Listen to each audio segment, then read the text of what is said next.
The man didn't know how long he'd been in the tank, only that the air was turning thick and sour with his own exhalations. Every breath tasted of rust and a coppery tang of panic, each one a little shallower than the last, as if the darkness itself was drinking the oxygen. His fingers, numb from the cold, scraped uselessly against the unyielding steel, the sound a dry metallic rasp that echoed back at him. Then, a new sound joined the rhythm of his frantic heart.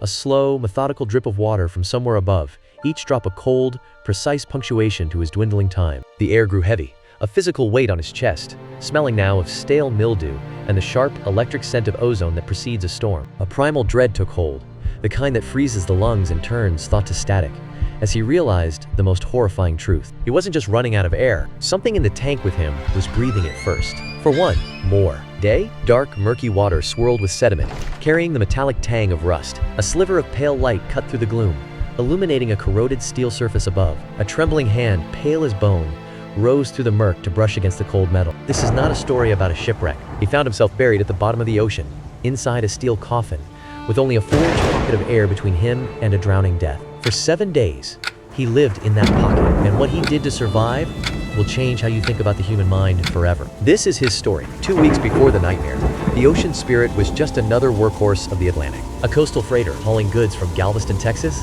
to Tampa, Florida. On board was a crew of 8, their movements steady against the salt-stained steel. Upbeat, nostalgic music played as they secured the final cargo, unaware of what waited in the deep. Mike Croft was 42, a quiet, capable engineer from Ohio, who knew every groan and hum of the ship's engine room like it was his own pulse. He was a man of routine and machinery, finding comfort in the predictable thrum of pistons and the scent of hot oil and ozone. But the ship was more than metal and steam. Its deepest recesses whispered with a damp, metallic chill that clung to the skin. It was a world Mike understood intimately, until the day the familiar sounds began to twist into something else entirely. Mike had just 2 days left on his rotation, and he'd already purchased flowers for his daughter's ballet recital, a promise made to his wife Sarah that he intended to keep. But outside, the weather maps on his monitor began to spiral ominously, their colors deepening to a foreboding crimson. A sharp, metallic scent crept through the air vents, and the temperature dropped suddenly, raising goosebumps on his skin. Somewhere in the building, a distant, wet scraping sound began, like something heavy being dragged across concrete. But the Atlantic had other plans. A storm system, unofficially dubbed the Gray Wall, intensified faster than any model predicted. It wasn't a hurricane, it was something older, more chaotic, a brute force collision of pressure systems. It sent waves not in crests, but in sheer, liquid mountains. At 3:17 a.m., a wave like a collapsing skyscraper broke over the Ocean Spirit's stern. The impact was a deafening roar of tearing steel and shattering glass, the air filled with a sharp, metallic tang of ozone and salt spray. For a terrifying moment, the entire vessel groaned as if its spine would snap. The hull breached with a sickening crack. In less than a minute, the engine room was a churning, roaring tomb of black water. The desperate Mayday transmission was severed mid-sentence, leaving only the hiss of static. The vessel groaned, listed violently, and within 10 minutes, vanished beneath the waves, swallowed by the violent, freezing darkness. Then, the world went still. The rushing water faded to a slow, rhythmic drip, drip, drip. A sudden, wet cough shattered quiet, followed by a desperate, choking splutter. Panicked breathing. Consciousness returned with the taste of diesel and salt. Mike was alive, pinned in a corner of what remained of the portside storage locker, 2 decks down. The initial plunge had carried him through a whirlwind of debris and freezing water. The water had gone unnervingly still, and it was still rising. In the reenactment, Mike's hand groped blindly upward through the dark.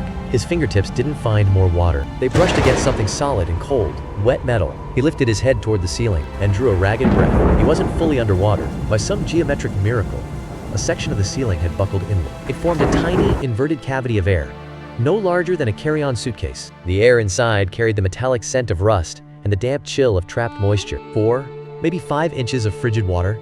That was his entire atmosphere, his entire world. The first horror was the cold, a deep, marrow-sapping chill that seeped through the steel. The air grew thick with the stench of rust and stagnant brine. Every shallow breath tasted of salt and decay. The North Atlantic, at that depth, is just above freezing. Hypothermia begins its lethal work within minutes. Mike's body began to shut down, demanding sleep. But sleep in that water was a permanent contract. The second horror was the silence. Not true silence, but a groaning, metallic lament that clung to the air. Each creak of the dying ship around him felt like a fresh terror, a whispered threat of imminent collapse. The scent of rust and damp rot seeped into his lungs, thick and suffocating. Every shift of the structure tightened his chest, a primal dread coiling in the stillness. But beneath that, nothing. No human sound. He called out until his throat was raw, each cry swallowed by the void. Only the echo of his own voice answered, a distorted reflection returning to mock him. Each repetition grew fainter, until even the mockery faded into that absolute, metallic silence. The third horror arrived, a creeping, invisible poison. The air turned thick, tasting of stale copper and decay. With each ragged breath, he wasn't drawing in life. He was recycling his own dying exhalations. In that sealed chamber, carbon dioxide was silently accumulating. Hypercapnia, carbon dioxide poisoning, begins with a throbbing headache and creeping disorientation. The air grows thick and metallic, pressing against the lungs with each labored breath. Then, as oxygen-starved neurons misfire, rational thought dissolves into pure animal panic. Then came the hallucinations. His own body was slowly turning the atmosphere toxic. A metallic scent of ozone and rot clung to the air, thick enough to taste. The cold dampness of the room seeped into his bones, a chill that had nothing to do with temperature. A low, wet scratching sound began, not from the walls, but from within his own chest. Paralyzed by the unknown, he could only watch as the world dissolved into a waking nightmare. Time dissolved. Minute bled into hour, bled into day. The cycle was brutal. Shiver, breathe the thickening air. Fight the urge to vomit. Shiver, breathe. The metallic tang of the air clung to his tongue, thick with the scent of damp rust and something sour. Desperate, he licked the cold condensation from the wall, the damp chill a fleeting reprieve from a deeper, gnawing thirst. The hallucinations began on day 3. Sarah appeared, offering him a glass of water that smelled faintly of ozone and rust. His daughter's voice whispered from the shadows, asking why his skin felt so icy to the touch. He would reach for their comforting forms, only for his trembling hand to slap against unyielding, damp steel. A sudden, metallic bang reverberated through the ship's hull, jolting Mike from his stupor. His mind, though fogged with exhaustion, clawed its way back to a single, terrifying realization. The silent, creeping carbon dioxide was the true enemy here, not the cold or the dark. To survive, he had to scrub the very air he was slowly suffocating in. With a strip torn from his coveralls, he crafted a crude filter, hoping the damp fabric might capture the carbon dioxide. It was a futile gesture, but the ritual of the task, the focus on solving a problem, anchored his mind against the creeping madness. Then, on the 5th day, a profound shift occurred. To preserve his dwindling oxygen, he descended into a state of extreme, trance-like meditation, a practice that would reveal the first, truly unnatural phenomenon. He would draw a single breath, then hold it for 3, 4, 5 agonizing minutes. His heart rate plunged, his body temperature plummeted further, slipping into a self-induced, near-hibernative state. This physiological freak show, this deliberate torpor, created a chilling, damp stillness within him. Experts would later conclude this bizarre, frozen limbo is likely what shielded his brain from severe CO2 damage. Mike lay motionless, his cadaverous form taking one excruciatingly slow breath. Minutes passed without a twitch, his eyes sealed shut as if in a death-like trance. This was no longer a man clinging to hope of rescue. He had become a biological machine, ruthlessly optimized to expend minimal energy, produce negligible CO2, and draw the fewest possible breaths. The loving father, the devoted husband, that version of Mike, had withdrawn completely into some inaccessible inner sanctum. What remained in that 4-inch cage was pure, feral instinct, a calculating predator stripped of all humanity. Then, the sudden, deafening shriek of metal grinding against metal. The air filled with the sharp scent of ozone and hot iron as the world dissolved into a single, unbearable noise. A dull thud reverberated through the hull, followed by a piercing beam of underwater sea light cutting through the murk outside his porthole. On the 7th day, the salvage team arrived. They had come for the wreck, not for survivors. That, they believed, was an impossibility. As the ROV's light swept across the hull, it illuminated Mike's porthole. Inside, Mike's skeletal form slowly turned toward the intrusive glow. With a leaden hand, he tapped on the thick glass. Tap, tap, tap. His final, desperate effort. In the warm control room far above, the operator saw only a brief, pale flash through his monitor before it vanished back into the abyss. He zoomed in, and there, in the frame, was a face. It was a face that had no right to be there. Spectral and unnatural. Its eyes were not eyes, but dark, hollow wells that seemed to swallow the light. Bone-like fingers tapped a silent, a rhythmic pattern against the glass, the only sound a faint, dry scratching. The rescue footage shows divers cutting through twisted metal, their torchlight carving through the murky darkness. They pulled Mike Croft from a cramped, airless pocket where he'd been trapped for weeks. His body had molded to the curved space, frozen in a posture of desperate self-preservation. The insulation wrapping him crackled with residual electricity, filling the water with the sharp scent of ozone and burnt plastic. He survived. The headline screamed, "Miracle Man."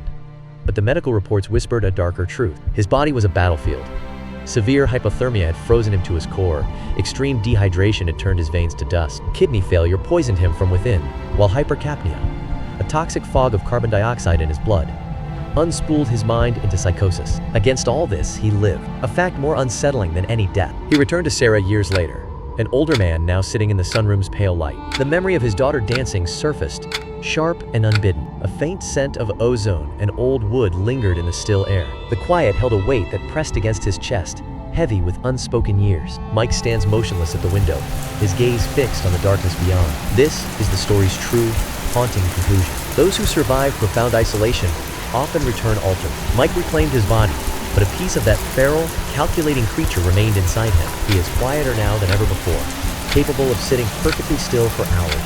His wife confesses that sometimes she finds him just measuring his breaths. In the quietest moments, he admits to a feeling he cannot shake. A primal dread has taken hold, a cold, sticky awareness that something is listening. He claims part of his mind remains trapped in that air pocket. A splinter of his consciousness is still down there, in the crushing dark and the deep cold. It lingers in the absolute silence, broken only by the faint, rhythmic pulse of his own memory. Still counting the seconds, still drawing phantom breaths in the abyss, still waiting for the light to return. The air grew thick and metallic, like the scent after a storm, clinging cold and damp to the skin. Every scent strained against the oppressive stillness, hunting for a whisper, a shift, anything to break the void. Then, a single, slow, echoing breath, and then silence.